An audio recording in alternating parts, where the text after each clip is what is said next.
Sir, তাহলে আপনার এই ক্লাব নিয়ে ফিউচার প্ল্যান কি, বা আপনি এই ক্লাবকে কোথায় দেখতে চান? আমার এই ক্লাব যে প্ল্যাটফর্মে আছে এখন পর্যন্ত আমরা ন্যাশনাল লেভেলে আমরা প্রাইজ নিয়ে আসছি। আমি চাই আমার ক্লাবটা ইন্টারন্যাশনাল পর্যায়ে ওরা বিভিন্ন কান্ট্রিতে যে সায়েন্স ক্লাব আছে তাদের সাথে বিট করবে এবং প্রাইজ নিয়ে আসবে ইনশাআল্লাহ। আচ্ছা স্যার, ম্যাগনিকুতে এতগুলো ইভেন্টের মধ্যে আপনার কোন ইভেন্টে সবচেয়ে ভালো লেগেছে? ইভেন্ট তো আসলে সবগুলোই ভালো লেগেছে, তবে বলার মতো যদি বলি, আমার কাছে মেগাথন ভালো লাগছে, আমি খুব এনজয় করেছি। তারপর রোবো সকার, এটা সবাই এনজয় করেছে, আমি নিজেও কিছুটা এনজয় করেছি। আর সবচেয়ে বেশি আমাকে টাচ করেছে বিলে ব্রিজ।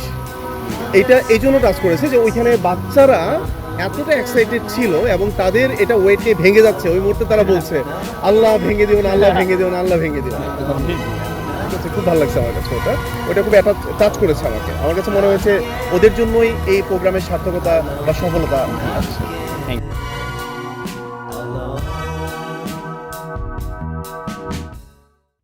আচ্ছা, আমাদের এই ম্যাগনিক ফেস্টের মধ্যে আপনার রোবো সকার ইভেন্টটা মোস্ট হাইপ ছিল। এখন এই ইভেন্টটা নিয়ে আপনার কোনো ফিউচার প্ল্যান আছে? অবশ্যই রোবো সকার হচ্ছে সবচেয়ে hypest and one of the cool segment ছিল আমাদের এই ম্যাগনিক ফেস্টে। বাট এই ফেস্টে আমরা বেশি পার্টিসিপেন্ট নিতে পারিনি, যেহেতু স্লট লিমিটেড ছিল। 16 জন প্লেয়ার ছিল, 16 জন প্লেয়ারকে আমরা র্যাফেল ড্র করে রোবো সকারে নিই। আর অনেকে 16 জনের মধ্যে অনেকে সিলেক্ট হতে পারেনি।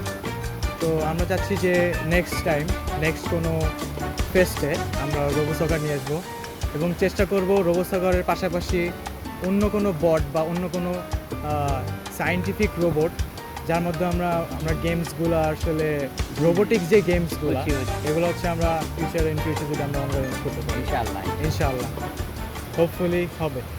আচ্ছা, আপনি যেহেতু ডিজে রবিকের অর্গানাইজেশন ছিলেন, তাহলে যদি আপনি পার্টিসিপেন্ট হতেন তাহলে আপনার কিভাবে উপস্থাপন করতেন?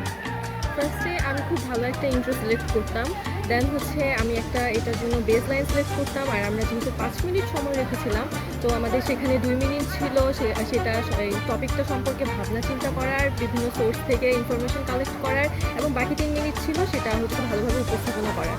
তো ফার্স্টে আমি 2 মিনিট সময়ের মধ্যে কিওয়ার্ডসগুলো নোট করে নিতাম, যাতে আমি পরবর্তী 3 মিনিটে সেই ওয়ার্ডসগুলো ইউজ করে খুব ভালোভাবে একটা প্রেজেন্টেবল ওয়েতে যাতে সেটা আমি প্রেজেন্ট করতে পারি, বোঝাতে পারি। আমি চেষ্টা করতাম সব ধরনের সোর্স ইউজ করে, সব ধরনের বেশি বেশি ইনফরমেশন দিয়ে খুব ভালোভাবে সেটাকে কভার করার। অ্যান্ড লাস্টলি আমি একটা ভালো ইন্ট্রো দিয়ে অবশ্যই সময়ের মধ্যে শেষ করার চেষ্টা করতাম।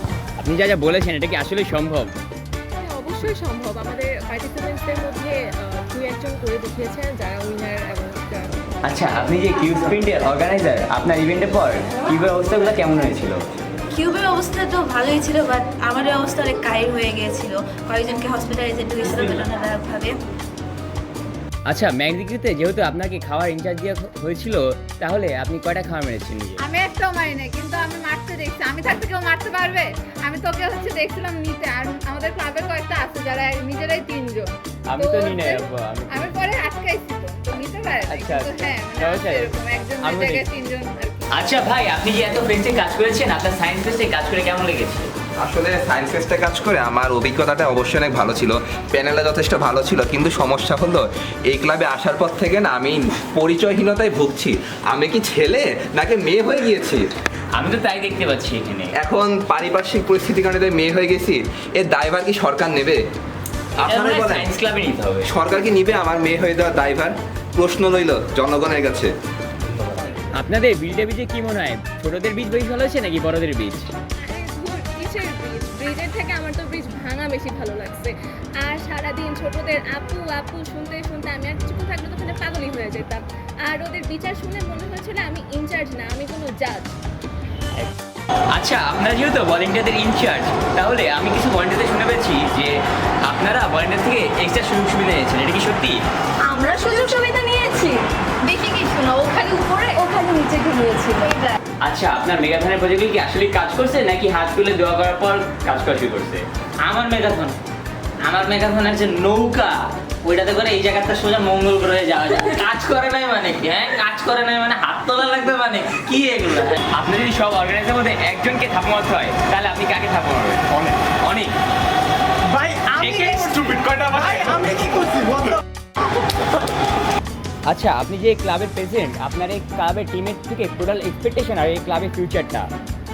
আচ্ছা, so basically I have a very amazing team. আমি হচ্ছে ক্যামেরার সামনে হয়তো আমাকে বলতে হচ্ছে, আমি পিছিয়ে হয়তো কখনোই বলতাম না এটা, বাট আমি হচ্ছে যখন একটা লাইক ফেস্টে যারা আসে তাদের হচ্ছে একটা এক্সপিরিয়েন্স এটার ব্যাপারে থাকার কথা। একটা মানুষ যখন ফ্লোরে ঘুমায় বা হচ্ছে টেবিলের উপর ঘুমায় থাকে, তার বডি হচ্ছে কোন লেভেলে গেলে হচ্ছে তার ওই পর্যন্ত যেতে হয় যে আমি ফ্লোরে ঘুমাচ্ছি and I am not even caring যে আমাকে কেউ জাজ করবে কি not something. So I have a very amazing team and আমি ইন্ডিভিজুয়ালি প্রত্যেককে জাজ করতে পারবো যে হচ্ছে ফিউচারে কোথায় যেতে পারে।